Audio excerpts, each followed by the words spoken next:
গল্প শেষ থেকে শুরু পর্ব ১। লেখা আখিদেব তৃপ্তি। শরৎকালের কোনো এক শুক্রবার বিকেল ৩টা। সবুজ ঘাসে ঢাকা ছোট্ট একটি নদীর তীর। নীল শাড়ি পরা একজন তরুণী সেখানে বসে আছে। নদীর তীরে কিছুটা দূরে ছোট্ট ছোট্ট কাশফুলের ঝোপ, তার মাঝে নীল শাড়িতে তরুণীকে বেশ মানিয়েছে। আকাশটা ছিল বেশ স্বচ্ছ। হঠাৎ করে ঝলমলে স্বচ্ছ আকাশ মেঘে ঢেকে গেল।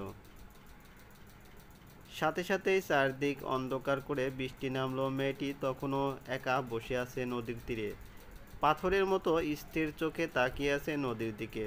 প্রকৃতির এই পরিবর্তনে যেন তার কোনো লক্ষ্য নেই। মেয়েটির নাম তিয়াশা, বয়স 22। গায়ের রং শ্যামবর্ণ হলেও দেখতে বেশ মিষ্টি। তার সাথে এমন কিছু ঘটে গিয়েছে যে মেয়েটা কান্নার ভাষাও ভুলে গেছে। নদীর তীরে বসে একদৃষ্টিতে নদীর দিকে তাকিয়ে ভাবছে এখন তার কি করা উচিত। তিয়াশা সাঁতার জানে না।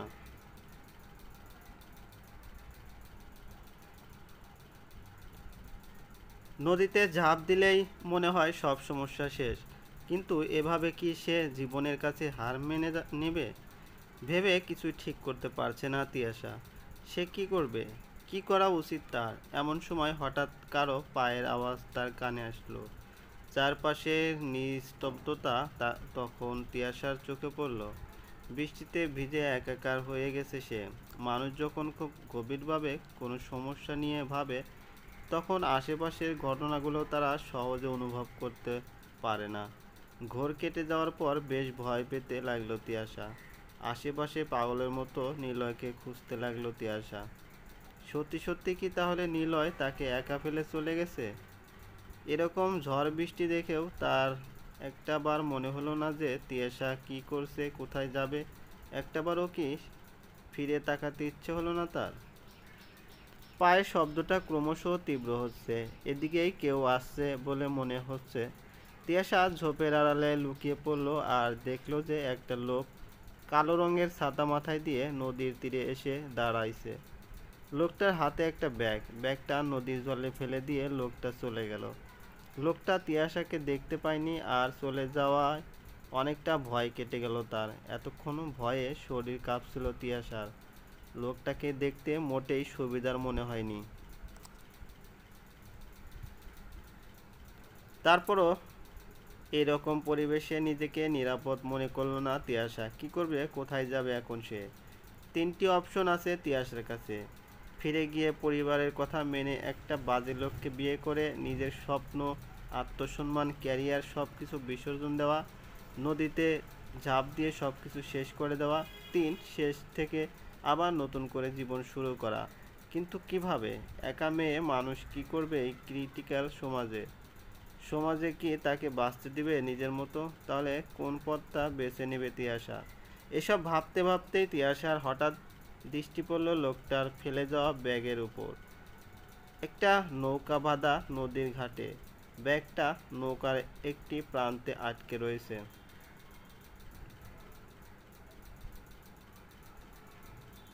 ব্যাগটি ক্রমাগত নাড়াচাড়া করছে। মনে হচ্ছে যেন কিছু একটা প্রাণ ফিরে পাওয়ার জন্য আপ্রাণ চেষ্টা চালিয়ে যাচ্ছে। জিনিসটা কি দেখার জন্য তিয়াশার মনে কৌতূহল জাগতে শুরু হলো। তিয়াশা নৌকায় উঠে ব্যাগটা পানি থেকে তুলে তীরে এনে রাখলো।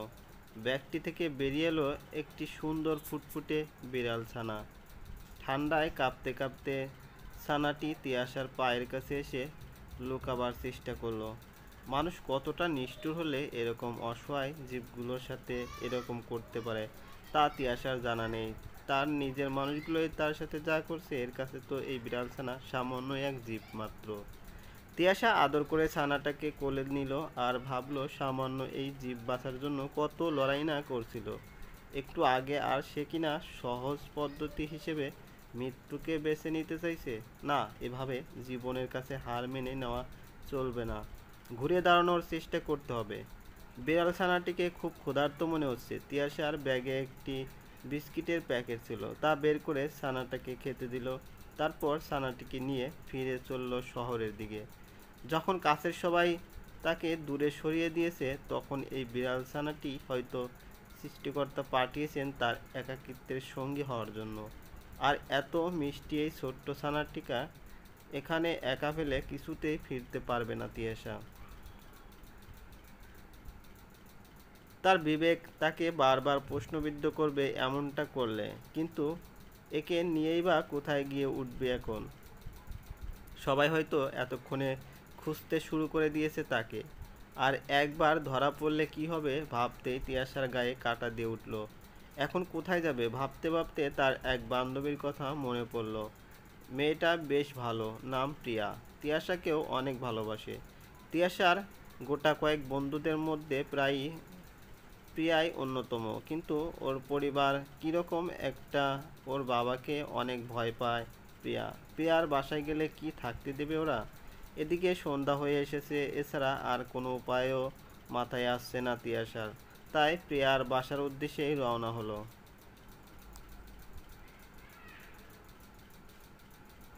প্রিয়া যে এই অসময়ে তিয়াশাকে দেখে খুব একটা খুশি হয়নি তা বোঝা যাচ্ছে।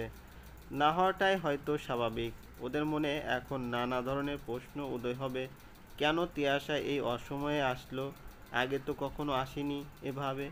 প্রিয়ার মা ভালো মন্দ জিজ্ঞেস করতে করতে আর চোখে বিড়াল ছানাটির দিকে বারবার দেখছিলেন। তারপর হঠাৎ এই অসময়ে এখানে আসার কারণ জিজ্ঞেস করলেন। তিয়াশা কোনো কথা না বলে চুপ করে থাকলো। প্রিয়ার মা আর কথা না বাড়িয়ে ভিতরে চলে গেলেন। তারপর তিয়াশা প্রিয়াকে সব কিছু খুলে বলল। প্রিয়া সব কিছু শুনে কিছুক্ষণ নীরব হয়ে বসে থাকলো। তারপর বলল, তুই তো জানিস আমার পরিবার কেমন। তুই এখন এখানে কেন এসেছিস এই নিয়েই কথা শুরু হয়ে গেছে। তাও ভাগ্যিস বাবা আজ বাসায় নেই, নয়তো কী যে বলতেন আমি ভাবতেই পারতেছি না। প্রিয়া, দয়া করে আজকের রাতটা না হয় থাকার ব্যবস্থা করে দে। এখন এই রাতে আমি কোথায় যাব বল? বলতে বলতে তিয়াশার চোখে জল এসে গেল। আচ্ছা বস তুই, আমি দেখছি মাকে বোঝানো যায় কিনা, বলে প্রিয়া ভিতরে চলে গেল। প্রায় হাতে পায়ে ধরে প্রিয়া তার মাকে রাজি করালো তিয়াশাকে থাকতে দেওয়ার জন্য। তিয়াশা সবাইকে অশেষ ধন্যবাদ জানালো, কিন্তু কেউই যে তাকে সহজভাবে নিচ্ছে না তা ভালোভাবেই বুঝতে পারল তিয়াশা।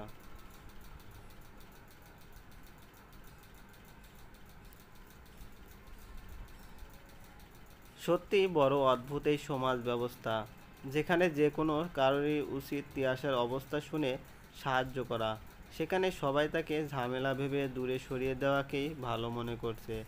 রাত ৩টা। বাসার সবচেয়ে কর্নার এটকা ছোট্ট একটা রুমে তিয়াশা আর তার সাথের বিড়াল ছানাটি ঘুমিয়েছিল। হঠাৎ তিয়াশা দেখলো তার চারপাশটা ক্রমশ তীব্র অন্ধকার হয়ে যাচ্ছে। কোনো একটি ভয়ঙ্কর ছায়া তার দিকে এগিয়ে আসছে। ভয়ে তিয়াশা কিছু বলার শক্তিও হারিয়ে ফেলেছে।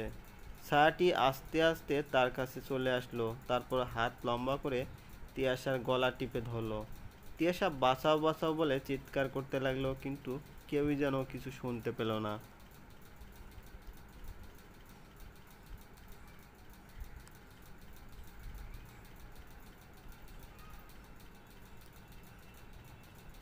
ঘেমে অস্থির হয়ে ঘুম ভাঙল তিয়াশার।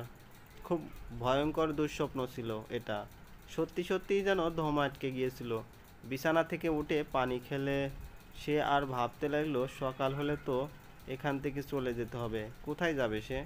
এসব ভাবনায় বাকি রাত আর ঘুম আসলো না তিয়াশার। সকাল ৯টা। প্রিয়া তিয়াশার ঘরে নাস্তা দিতে গিয়ে বলল, কিরে কোথায় যাবি? কিছু কি ভেবেছিস? এখানে আর বেশিক্ষণ থাকতে পারবি না। 10টার দিকেই বাবা চলে আসবেন। জানি না কোথায় যাব, কি করব। তিয়াশা, তুই যদি কিছু মনে না করিস একটি কথা বলবো। প্রিয়া বলল, বল, মনে করার কি আছে? তুই আশ্রয় না দিলে কাল রাতেই হয়তো আমার জীবনের শেষ রাত হতো। তিয়াশা বলল,